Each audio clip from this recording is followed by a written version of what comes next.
Tantra Illuminated with Dr. Christopher Wallace is a journey through the depths of the human experience, as viewed through the lens of the tradition called non-dual Shaiva Tantra. This multi-format podcast delves into the fascinating world of classical Tantra and its intersections with philosophy, neuroscience, psychology, human development, and the broader world of spirituality.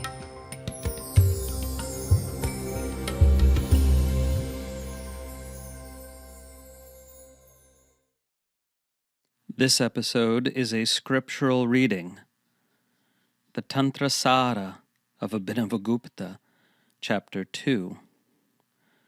If you haven't heard Chapter 1 yet, I recommend you do that. Episode 4 of the podcast. In Chapter 2, titled The Second Day, Abhinavagupta presents us with an explanation of how realization can unfold spontaneously without any practice, even though such an occurrence is extraordinarily rare.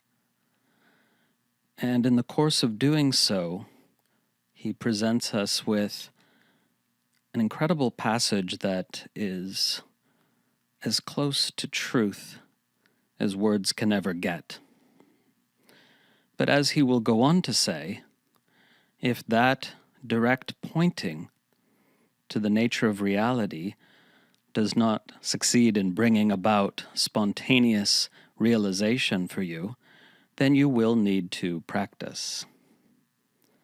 So more explanation of that is coming in this text, which starts from the highest possible view and then steps down from there, little by little, to explain how spiritual practice works in supporting the cultivation of insight, which is the sole cause of liberation. So now, the complete text of this very short chapter of the Tantrasāra of Abhinavagupta, composed a little over 1,000 years ago.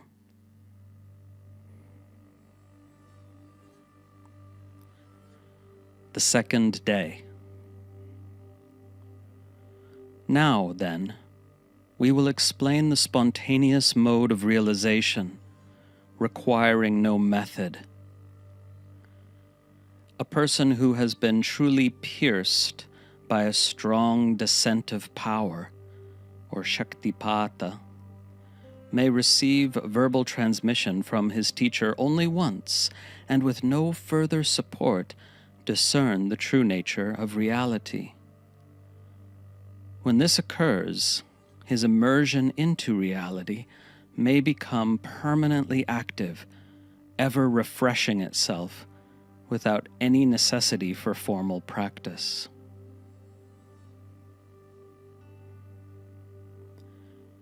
If it be asked, given that in this system, discernment is itself one of the yogangas, or limbs of yoga, how can it be said that he discerns the truth without method?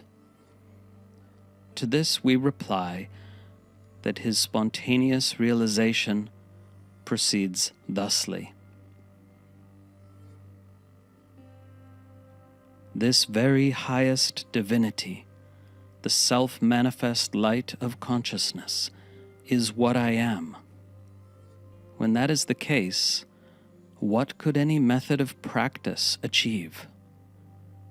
Not the attainment of my true nature, because that is eternally present. Not making it known, because it is already illuminating itself. Not the removal of obscurations, because no obscuration whatsoever exists.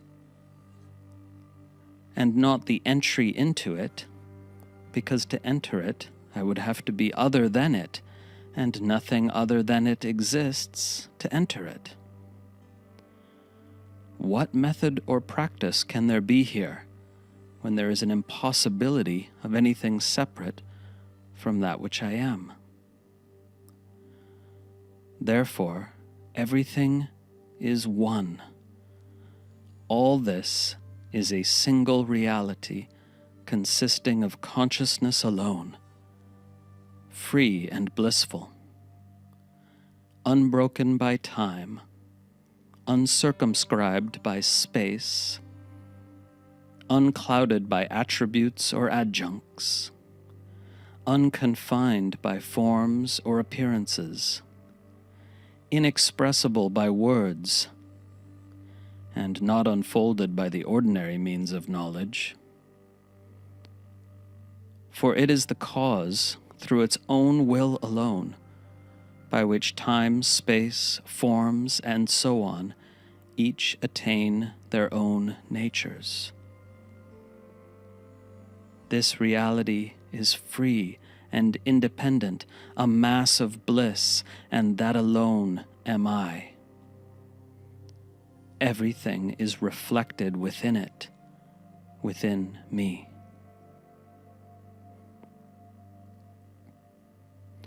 For one who discerns thus, with firm certainty, there quickly comes about an immersion into the highest divinity, without the need for any further practice. Such a one is bound by no constraints relative to mantra, puja, meditative visualization, observances, and so on.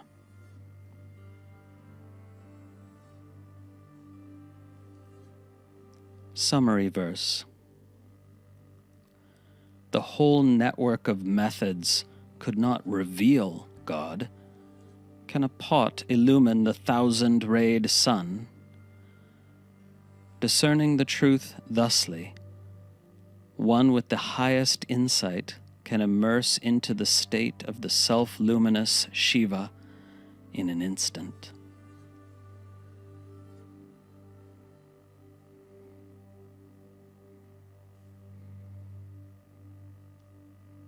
Summary verse in the vernacular, or Prakrit. Any manifestation that manifests is the complete and stainless highest divinity shining in me. Ultimately, that is my very own self. Having known this, there is nothing more to be done. Thus ends the second day's teaching in the essence of the Tantras, composed by the revered Master Abhinavagupta, entitled Illumination of Spontaneous Realization.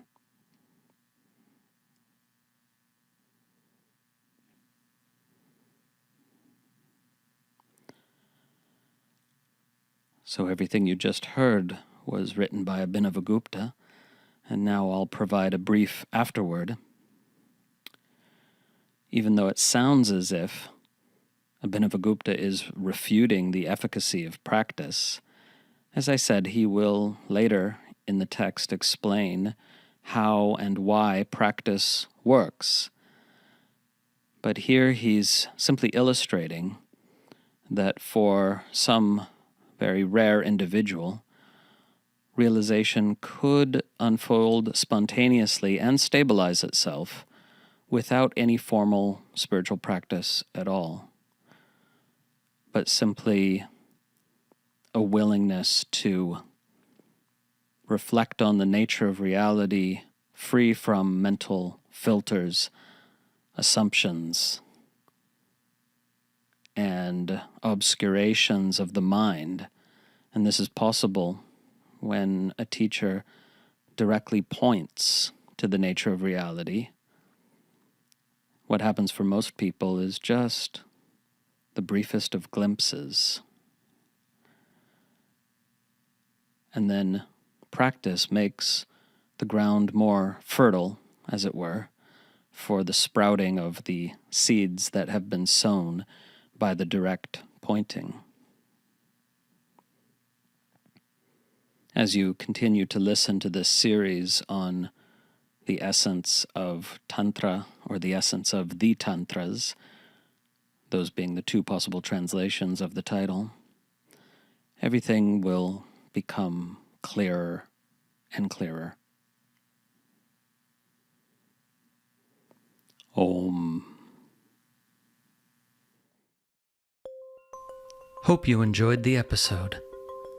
Remember, you can always find out more about the tradition of non-dual Shaiva Tantra at tantrailluminated.org, where, if you wish, you can become a subscriber to our online learning portal, and you'll receive access to a vast number of recordings, including a comprehensive curriculum in tantric philosophy, tantric yoga, guided meditation, and much, much more. Music for the podcast composed and recorded by Ann Leader. Find her at annleader.com. Podcast produced by Grazia Tribulato. New episodes drop every week, and may all beings benefit.